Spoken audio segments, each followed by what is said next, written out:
ছাত্ৰ-ছাত্ৰীসকল, আজিৰ ভিডিঅ'টো লৈ আহিছোঁ নৱম শ্ৰেণীৰ ইলেক্টিভ ছাবজেক্ট ভূগোলৰ দ্বিতীয় অধ্যায় মানৱ ভূগোলৰ পৃথিৱীৰ মানুহ এই পাঠটিৰ সম্পূৰ্ণ প্ৰশ্নৰ উত্তৰসমূহ। ১ নম্বৰ প্ৰশ্নটো হৈছে মানৱ ভূগোলৰ এটি সংজ্ঞা দিয়া আৰু ইয়াৰ প্ৰধান শাখাবোৰ উল্লেখ কৰা। উত্তৰ: ভূগোলৰ যি বিভাগত প্ৰাকৃতিক পৰিৱেশৰ লগত থকা মানুহৰ সম্পৰ্ক আৰু ইয়াৰ ফলত মানুহে সৃষ্টি কৰা মানৱ পৰিৱেশৰ বিষয়ে স্থান কাল সাপেক্ষে অধ্যয়ন কৰা হয় তাকে বহলভাৱে মানৱ ভূগোল বোলে।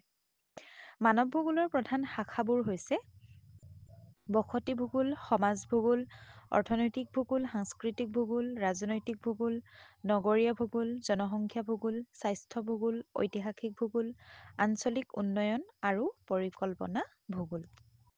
২ নম্বৰ প্ৰশ্নটো চাওঁ আহা। মানৱ ভূগোলৰ বিষয়বস্তু সম্পৰ্কে চমুকৈ লিখা।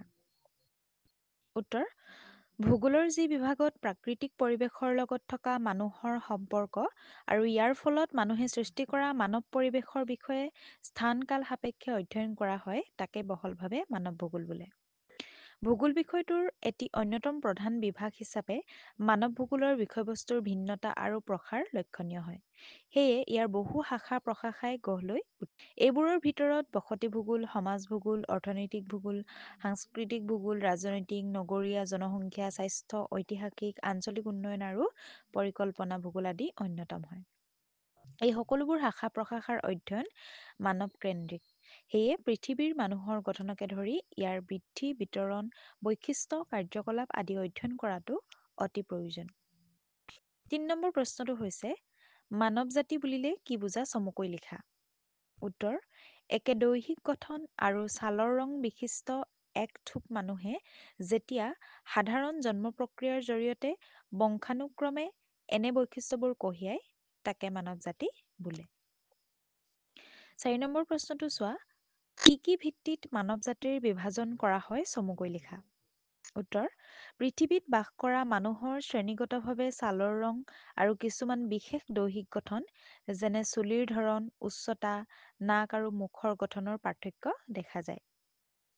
এনে পাৰ্থক্যৰ ওপৰত ভিত্তি কৰিয়েই বহলভাৱে সমগ্ৰ পৃথিৱীৰ মানুহক প্ৰধানকৈ তিনিটা মানৱ জাতিত বিভক্ত কৰা হৈছে। সেই ভাগকেইটা হৈছে ককেশীয়, নিগ্ৰইড আৰু মংগোলীয়। এই তিনিটা। ইয়াৰ পাছতে আছে ৫ নম্বৰ প্ৰশ্নটো মানুহ আৰু মানৱ জাতিৰ সৃষ্টি সম্পৰ্কে চমুকৈ আলোচনা কৰা। উত্তৰ: মানুহ তথা মানৱ জাতিৰ সৃষ্টি সম্পৰ্কে বহুতো মতামত পোৱা যায়। জীৱবিজ্ঞানীৰ বিৱৰ্তনৰ সূত্ৰ অনুসৰি প্লিষ্ট'চিন যুগৰ প্ৰায় মাজভাগত জলবায়ুকে ধৰি এক অনুকূল প্ৰাকৃতিক পৰিৱেশ বিৰাজ কৰাৰ বাবে বান্দৰ, চিম্পাঞ্জী, গৰিলা আদি স্তন্যপায়ী প্ৰাণীৰ বিৱৰ্তন প্ৰক্ৰিয়াৰ ফলতেই পৃথিৱীৰ কিছুমান ঠাইত হম' ছেপিয়েন্স নামৰ মানৱ প্ৰাণীৰ সৃষ্টি হৈছিল। জীৱবিজ্ঞানী আৰু নৃতত্ত্ববিদসকলৰ মতে আদিতে প্ৰধানকৈ আফ্ৰিকাৰ মধ্যাংশত মানুহৰ জন্ম হৈছিল আৰু পৃথিৱীৰ অন্য অঞ্চললৈ বিস্তাৰিত হৈছিল। আৰু পিছলৈ প্ৰাকৃতিক পৰিৱেশৰ পৰিৱৰ্তন আৰু জৈৱ পৰিৱৰ্তনৰ বাবে পৃথিৱীৰ ভিন ভিন ঠাইত মানুহৰ গাৰ বৰণ, চুলিৰ গঠন আৰু অন্যান্য দৈহিক বৈশিষ্ট্যবোৰৰ যথেষ্ট পাৰ্থক্য পৰিলক্ষিত হৈছিল। ইয়াৰ পাছতে ৬ নম্বৰ প্ৰশ্নটো চাওঁ আহা। চুলি, নাক, মুখ, উচ্চতা, ছাল আদি দৈহিক বৈশিষ্ট্যৰ পাৰ্থক্য অনুসৰি পৃথিৱীৰ মানুহক বিভক্ত কৰা। এইসমূহ বৈশিষ্ট্যৰ ওপৰত ভিত্তি কৰি আমি পৃথিৱীৰ মানুহক ভাগ কৰোঁ কেইটা ভাগত? ৩টা ভাগত। সেইকেইটা হৈছে ৩টা ভাগত বিভক্ত কৰা হয় ককেচিয়া, নিগ্ৰইড আৰু মংগোলীয় গোষ্ঠী। ইয়াৰ পাছতে ৭ নম্বৰ প্ৰশ্নটো চোৱা। পৃথিৱীৰ প্ৰধান মানৱ জাতি তিনিটাৰ বৈশিষ্ট্যসমূহ উল্লেখ কৰা। পৃথিৱীৰ তিনিওটা প্ৰধান মানৱ গোষ্ঠীৰ দেহ, চুলি আদিৰ গঠন আৰু বৰণৰ ক্ষেত্ৰত যথেষ্ট পাৰ্থক্য দেখা যায়। ইয়াৰ বৈশিষ্ট্যসমূহ হৈছে প্ৰথমটো হৈছে ককেচীয় গোষ্ঠী। এই গোষ্ঠীৰ লোকসকলৰ দেহৰ ছালৰ বৰণ ইউৰোপীয়সকলৰ মাজত অতি বগা আৰু ভাৰতীয় তথা দক্ষিণ পশ্চিম এছিয়াৰ লোকৰ ক্ষেত্ৰত বা মানুহৰ ক্ষেত্ৰত বাদামী ৰঙৰ হয়। তেওঁলোকৰ চুলিবোৰ সাধাৰণতে পোন বা কিছু পকোৱা আৰু ক'লা বা বাদামী ৰঙৰ হয়। নাকটো সাধাৰণতে জোঙা আৰু ঠেক হয়।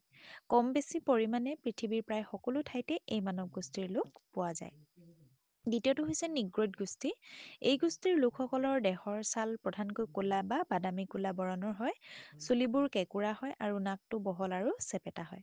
তেওঁলোকৰ বেছিভাগেই যথেষ্ট ওখ হয়। তৃতীয়টো হৈছে মংগোলীয় গোষ্ঠী।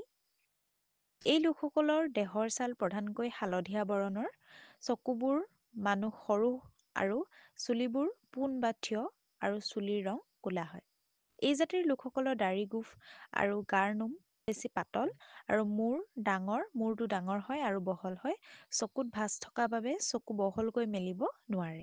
এই লোকসকলৰ মুখমণ্ডল বহল হয় আৰু আকৃতি চুটি চাপৰ। ইয়াৰ পাছতে ৮ নম্বৰ প্ৰশ্নটো চাওঁ আহা। পৃথিৱীৰ কোন কোন অঞ্চলত প্ৰথমতে মানুহৰ সৃষ্টি হোৱা বুলি ধৰা হয়? চিত্ৰসহ প্ৰধান মানৱ গোষ্ঠীসমূহৰ বিস্তাৰ আৰু বিতৰণ সম্পৰ্কে চমুকৈ লিখা। উত্তৰ: পৃথিৱীৰ মানুহৰ সৃষ্টি কোন অঞ্চলত কেতিয়া প্ৰথমে হৈছিল তাক সঠিকভাৱে নিশ্চিত কৰাটো কঠিন। আৰু আধুনিক পুৰাতত্ত্বৰ তথ্য অনুসৰি মানুহৰ আবিৰ্ভাৱ হৈছিল পুৰণি পৃথিৱীখণ্ডৰ ক্ৰান্তীয় আফ্ৰিকাৰ পূব অংশত প্ৰায় ১,০০,০০০ বছৰ পূৰ্বে। আকৌ জীৱবিজ্ঞানীৰ বিৱৰ্তন সূত্ৰ মতে প্লিষ্ট'চিন যুগৰ প্ৰায় মাজভাগত অৰ্থাৎ ৫-৬ লাখ বছৰ আগতে জলবায়ুকে ধৰি এক অনুকূল প্ৰাকৃতিক পৰিৱেশ বিৰাজ কৰাৰ বাবে বান্দৰ, চিম্পাঞ্জী, গৰিলা আদি স্তন্যপায়ী প্ৰাণীৰ বিৱৰ্তন প্ৰক্ৰিয়াৰ ফলতেই পৃথিৱীৰ কিছুমান ঠাইত হ'ম ছেপিয়েন্স নামৰ মানৱ প্ৰাণীৰ জন্ম হৈছিল। জীৱবিজ্ঞানী আৰু নৃতত্ত্ববিদসকলৰ মতে আদিতে প্ৰধানকৈ আফ্ৰিকাৰ মধ্যাংশত মানুহৰ জন্ম হৈছিল। সেই সময়ত মানুহৰ দৈহিক গঠন তিনিওটা প্ৰধান মানৱ জাতি ককেশীয়, নিগ্ৰইড আৰু মংগোলীয়ৰ এক সংমিশ্ৰিত ৰূপ আছিল বুলিহে ধাৰণা কৰা হয়। পূব আফ্ৰিকাৰ ক্ৰান্তীয় অঞ্চলৰ পৰাই আজিৰ পৰা প্ৰায় ২৫,০০০ পৰা ৩০,০০০ বছৰ পূৰ্বে পৃথিৱীৰ বিভিন্ন অংশলৈ মানুহৰ বিস্তাৰ সংঘটিত হৈছিল। ফলস্বৰূপে জলবায়ু তথা আন প্ৰকৃতিস্থ পৰিৱৰ্তনক নিৰ্ভৰ কৰি মানুহৰ দৈহিক গঠনৰ যথেষ্ট পৰিৱৰ্তনো হৈছিল। হিম যুগৰ অন্তত জলবায়ুৰ অৱস্থা সুচল হোৱাত আফ্ৰিকাৰ মধ্যভাগৰ পৰা মানুহৰ সংমিশ্ৰণ আৰু বিস্তাৰ আৰম্ভ হৈছিলে। আৰু প্লিষ্ট'চিন যুগত সমুদ্ৰবোৰ বৰফাবৃত হোৱাৰ ফলত ভূমিখণ্ডবোৰৰ মাজত সংযোগ স্থাপন হৈছিল। চাইবেৰিয়া আৰু আলাস্কাৰ মাজত সৃষ্টি হোৱা বৰফাবৃত বেৰিং প্ৰণালীয়েদি মানুহৰ প্ৰব্ৰজন ঘটিছিলে। মংগোলীয় জাতিৰ মানুহ মধ্য এছিয়াৰ পৰা পূবৰ পিনে এনেদৰে প্ৰব্ৰজন হৈ উত্তৰ, মধ্য আৰু দক্ষিণ আমেৰিকালৈকে বিস্তৃত হৈছিলে। আকৌ দক্ষিণ-পশ্চিম এছিয়াৰ পৰা ককেশীয় মূলৰ মানুহ উত্তৰ আৰু পশ্চিম ইউৰোপ আৰু উত্তৰ আৰু পূব আফ্ৰিকালৈ আৰু মধ্য আফ্ৰিকাৰ পৰা দক্ষিণ আৰু পূব আফ্ৰিকা আৰু দক্ষিণ এছিয়াৰ কিছু অংশলৈ বিস্তাৰিত হৈছিল। ইয়াৰ পাছতে ৯ নম্বৰ প্ৰশ্নটো চাওঁ আহা। পৃথিৱীৰ প্ৰধান ধৰ্মবোৰ কি কি? এই ধৰ্মসমূহৰ জনসংখ্যাকে ধৰি বিতৰণ আৰু মূল বৈশিষ্ট্য সম্পৰ্কে আলোচনা কৰা। উত্তৰ: এতিয়া প্ৰথম প্ৰশ্নটোৰ উত্তৰ হ'ব জনসংখ্যা হিচাপে খ্ৰীষ্টান, ইছলাম, হিন্দু আৰু বৌদ্ধ ধৰ্মক পৃথিৱীৰ প্ৰধান ধৰ্ম বুলিব পাৰি। পৃথিৱীত বহুতো ধৰ্ম আছে, কিন্তু প্ৰধান ধৰ্মকেইটাই হৈছে এইকেইটা: খ্ৰীষ্টান, ইছলাম, হিন্দু আৰু বৌদ্ধ ধৰ্ম। বিশ্বৰ মুঠ জনসংখ্যাৰ প্ৰায় ৭৫% লোকেই এই চাৰিটা ধৰ্মৰ অন্তৰ্গত আৰু বাকী থকা ২৫% লোক শিখ, জৈন, লোকধৰ্ম, বৈষ্ণৱ আদি ধৰ্মৰ বিশ্বাসী হয়। এতিয়া প্ৰথম ধৰ্মটো হৈছে হিন্দু ধৰ্ম। হিন্দুই হ'ল সমগ্ৰ পৃথিৱীৰ প্ৰাচীনতম ধৰ্ম। সিন্ধু নদীৰ পূবত অৱস্থিত বিশাল ভাৰতবৰ্ষই হ'ল হিন্দু ধৰ্মৰ জন্মভূমি। হিন্দু ধৰ্ম বহু দেৱ-দেৱীৰ বিশ্বাসৰ ওপৰত প্ৰতিষ্ঠিত। হিন্দু ধৰ্মৰ মূল গ্ৰন্থখন হৈছে বেদ। ইয়াৰ পাছতে হৈছে খ্ৰীষ্টান ধৰ্ম। আজিৰ পৰা ২০০০ বছৰ পূৰ্বে ইউৰোপৰ গ্ৰীক আৰু ৰোমান সভ্যতাক কেন্দ্ৰ কৰি খ্ৰীষ্টান ধৰ্মৰ আবিৰ্ভাৱ হৈছিলে। ২০০৬ বৰ্ষৰ তথ্য অনুসৰি সমগ্ৰ বিশ্বত ২১৩ কোটি খ্ৰীষ্টান ধৰ্মাৱলম্বী লোকে বসবাস কৰে। খ্ৰীষ্টান ধৰ্মাৱলম্বী মানুহ পশ্চিমৰ, উত্তৰ আৰু দক্ষিণ আমেৰিকাৰ পৰা ইউৰোপ, এছিয়াৰ কিছু অংশ, আফ্ৰিকাৰ দক্ষিণ অংশ আৰু ওচেনিয়ালৈকে বিস্তৃত। খ্ৰীষ্টান ধৰ্মৰ দুটা প্ৰধান ভাগ হৈছে ৰোমান কেথলিকপন্থী বা গোটৰ, অৰ্থাৎ খ্ৰীষ্টান প্ৰধান অঞ্চলৰ বেছিভাগতে কেথলিকসকল বাস কৰে, আৰু প্ৰটেষ্টাণ্ট প্ৰধান অঞ্চলসমূহৰ ভিতৰত গ্ৰেট ব্ৰিটেইন, উত্তৰ আয়াৰলেণ্ড, উত্তৰ নেদাৰলেণ্ড, স্কেণ্ডিনেভিয়া, ফিনলেণ্ড, ডেনমাৰ্ক, জাৰ্মানীৰ উত্তৰ আৰু মধ্য অংশ, এস্তোনিয়া, কানাডা, দক্ষিণ আফ্ৰিকা ইত্যাদি, নিউজিলেণ্ড। তাৰপিছতে হৈছে ইছলাম ধৰ্ম। আজিৰ পৰা প্ৰায় ১৪০০ বছৰ পূৰ্বে মধ্যপ্ৰাচ্যৰ মৰুভূমি অঞ্চলতে ইছলাম ধৰ্মৰ জন্ম হৈছিল। চিয়া আৰু সুন্নী হ'ল ইছলাম ধৰ্মাৱলম্বী লোকৰ দুটা প্ৰধান ভাগ। ইছলাম ধৰ্মৰ মূল গ্ৰন্থখন হৈছে কোৰাণ। ইছলাম ধৰ্মাৱলম্বী লোকসকল প্ৰধানকৈ আফ্ৰিকাৰ উত্তৰ অংশ, মধ্যপ্ৰাচ্য, দক্ষিণ এছিয়াৰ পাকিস্তান আৰু বাংলাদেশৰ লগতে দক্ষিণ পূব এছিয়াৰ কিছু অংশত বিস্তৃত হৈ আছে। ইয়াৰ পাছতে বৌদ্ধ ধৰ্ম।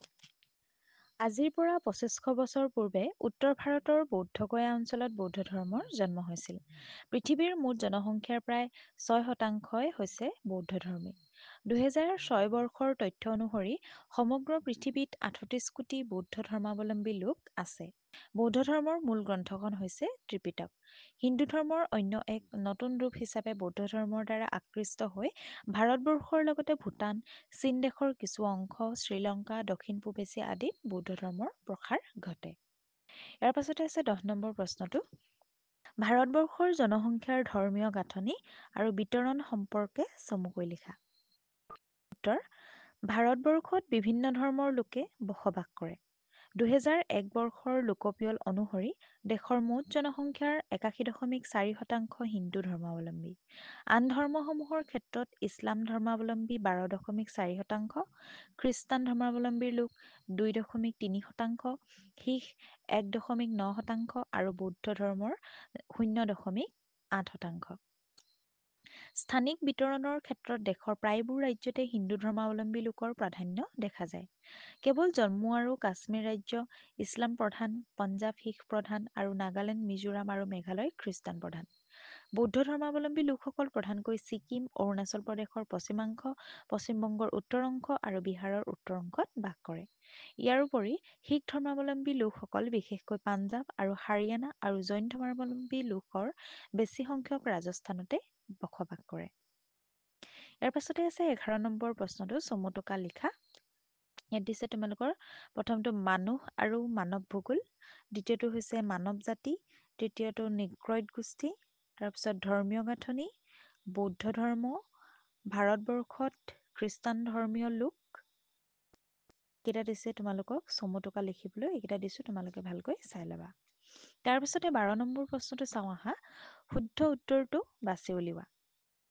ইয়াত ক নম্বৰটোত দিছে পৃথিৱীত মানুহৰ সৃষ্টি কেতিয়া হৈছিল? ইয়াৰ উত্তৰটো হ'ব ১ৰ পৰা ২ লাখ বছৰ পূৰ্বে। খ নম্বৰটো হৈছে জনসংখ্যা হিচাপে পৃথিৱীৰ বৃহত্তম ধৰ্মীয় গোষ্ঠীটো কি? ইয়াৰ উত্তৰ হ'ব জনসংখ্যা হিচাপে পৃথিৱীৰ বৃহত্তম ধৰ্মীয় গোষ্ঠীটো হৈছে খ্ৰীষ্টান ধৰ্ম। অপশ্যন 3টো হ'ব। গ নম্বৰটো হৈছে মানুহৰ সৃষ্টি প্ৰথমে কোন মহাদেশত হৈছিল? ইয়াৰ উত্তৰ হ'ব অপশ্যন 2টো আফ্ৰিকা মহাদেশতে হৈছিল। তাৰপিছত ঘ নম্বৰটো আছে চীন দেশৰ লোকসকল কোন মানৱ গোষ্ঠীৰ অন্তৰ্গত? ইয়াৰ উত্তৰ হ'ব মংগোলীয় গোষ্ঠীৰ অন্তৰ্গত। ছাত্ৰ-ছাত্ৰীসকল, আজিৰ ভিডিঅ'টো আছিল ইমানেই। এই ভিডিঅ'টোৰ উপৰিও যদি তোমালোকে অন্য ছাবজেক্টসমূহৰ কুৱেশ্যন এনচাৰসমূহৰ ভিডিঅ'সমূহ চাব বিচাৰা, তেন্তে আমাৰ চেনেলৰ ডেছক্ৰিপশ্যনত প্লে'লিষ্টৰ লিংক দিয়া আছে, তোমালোকে চাব পাৰিবা।